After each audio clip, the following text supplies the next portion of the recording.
साथियों, अगर आपके पास में कोई टेक्स्ट मैसेज आता है और उसके एंड में जी लिखा होता है या एस लिखा होता है या पी लिखा होता है या टी लिखा होता है, तो क्या आपने कभी गौर किया है कि इन अल्फाबेट्स का क्या मतलब होता है?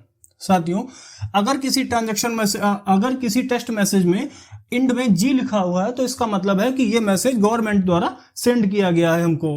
अगर किसी मैसेज में एस लिखा है तो हो सकता है वो गवर्नमेंट का हो, लेकिन वो सर्विस दे रहा हो, जैसे कि आधार की सर्विस है, किसी बैंकिंग सेवाओं की जानकारी है, तो उसके अंत में एस लिखा होगा। अगर कोई मैसेज उसके लास्ट में पी शो हो रहा है तो इसका मतलब है कि वो एक प्रमोशनल मैसेज होता है।